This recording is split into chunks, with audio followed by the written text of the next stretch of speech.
I don't even know how to address what's going on in for the 2020 races with the Democrats because it's just insane. First of all, you may have heard Cory Booker has announced he is running for president, and I'm kind of like, yeah, that guy, because I really don't think he has what it takes to go up against Trump. He comes off as a bit too, I don't know, robotic, kind of boring. I don't know, something about him. You know, the Spartacus moment was not good, and that's going to plague his candidacy for the duration. I mean, that's going to be the meme, right? Spartacus. They're going to call him that nonstop. We've also got Kamala Harris, and this story from Politico. Harris dives into Medicare for All minefield. While nearly every Democratic lawmaker now says they believe in the eventual goal of Medicare for all, the party isn't far from united on how to get there. But this isn't the main story I want to start with, right? Because the title of this is going to be more about Ilhan Omar, and the Democrats are just broken. They're broken, okay? I made a video about how the far left extremes are fracturing the Democratic Party, and I saw many people commented saying, you made a whole video complaining about Democrats, and you'd still vote Democrat, huh? And I saw that, you know, I'm not going to respond to all of the comments because there are a lot of people, so I figured I'd just address it here, talk about what's going on with Ilhan Omar. And this is from the Daily Wire. Ilhan Omar suggests Israel should not be allowed to exist as a Jewish state, suggests not a democracy, whatever that means. I don't agree with that, and I think she's a rather extreme individual. She's one of these far left extremists who has opinions so far outside of the mainstream. I don't understand how they get elected. Well, actually, I do. It's a tactic called primarying, right? You know, I don't know if that's what she did, but I know Cortez did. So basically, the first thing I want to say about the Democrats is Kamala Harris, I don't like. Cory Booker, I like more than Kamala Harris, but I just don't think I'm not big. I don't know. I give him a 5 out of 10. The far left extremists, I don't like. Simply because I'm willing to criticize the far left extremists who have entered the Democratic Party doesn't mean everyone in the Democrats are bad. What you need to realize, the Democrats are fractured. You can look at the Republicans and see a generally cohesive narrative for the most part, especially with Trump's base. You look at the Democrats, you've got Kamala Harris backtracking on Medicare for all. Like, are we going to do it or not? Like, what's your plan?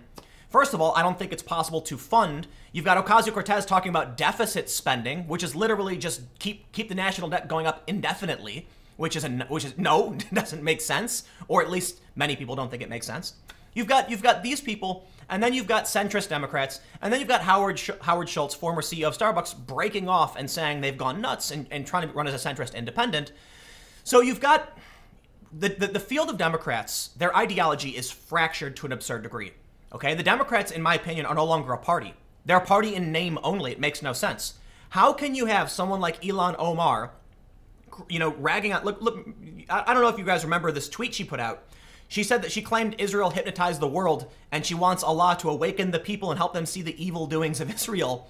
And she's like, in mainstream politics, that is so far out there, it's ridiculous. It's ridiculous. It literally is ridiculous. How you can compare her to even Kamala Harris, you can't. You can't. Kamala Harris is like your typical neoliberal. Many people are comparing her to Hillary Clinton, okay? The Democratic Party is just an open field of random people at this point, and there's nothing there. There's nothing.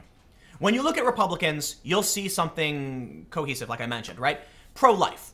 I get it. I'm not pro-life. I mean, I hate using these words because I'm definitely in favor of life.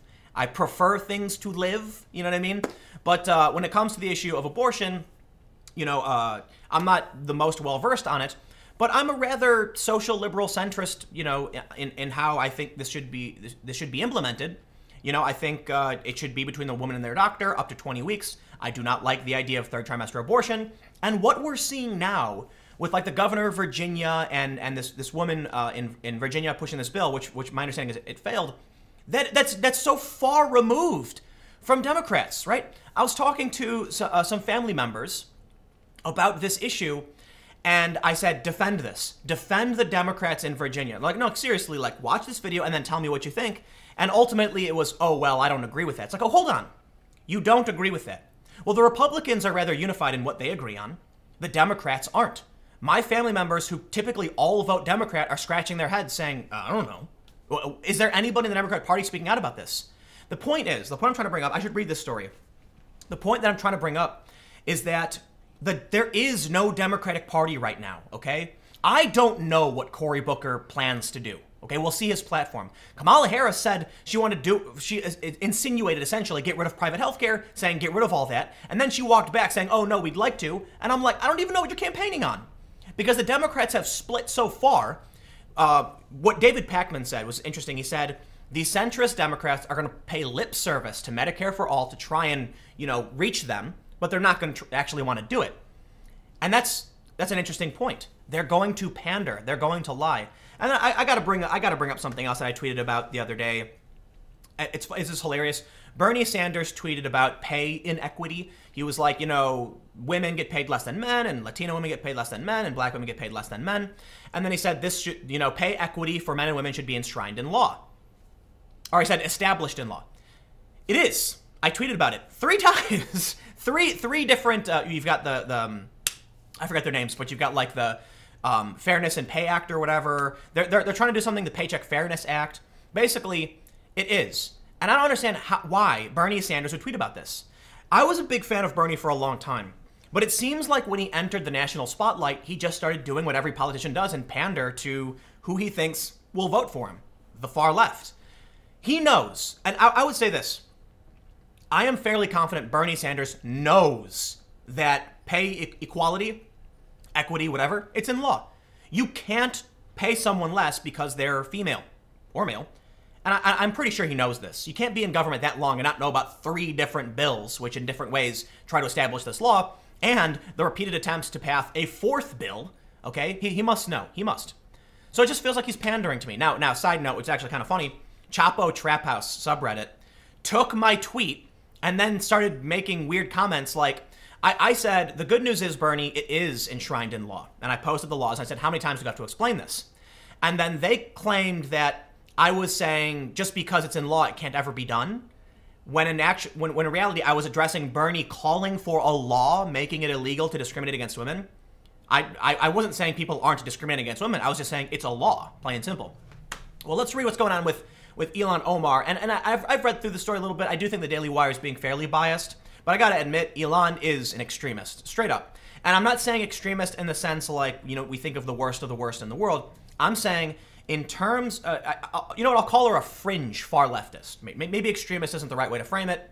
She's fringe and far left. She is not mainstream. Her beliefs are way out there and do not align with the average American. She actually praised the Black Hebrew Israelites following Covington Gate.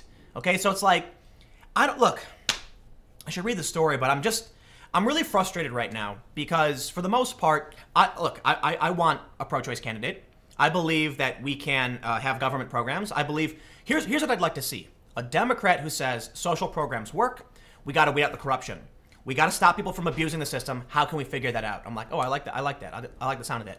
I want somebody who's going to be honest, who's not going to start pandering, claiming about, pay inequity or putting kids in cages. Like, dude, calm down, okay? Calm down and speak to us like regular people.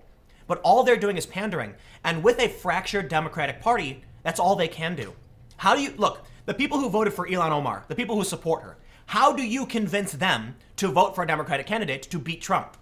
You pander to them. The only problem is you're not going to see Kamala Harris espousing anything like what Ilhan Omar said, that Israel hypnotized the world. Are you kidding?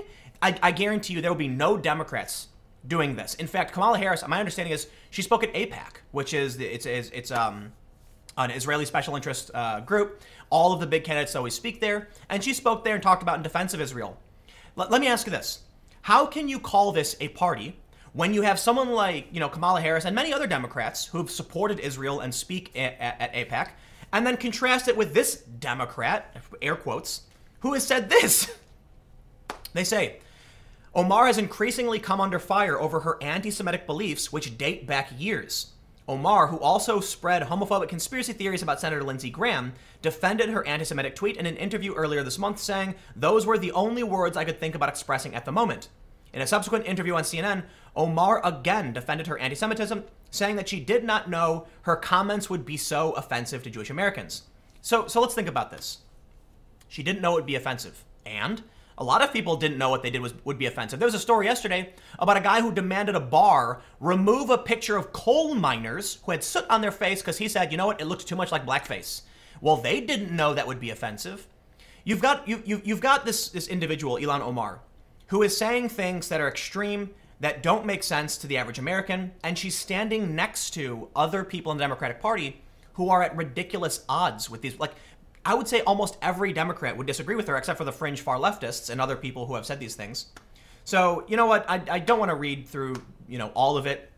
Let me just wrap up this rant, because why I wanted to make this video is I'm sitting here confused, just totally confused, because we see this, right?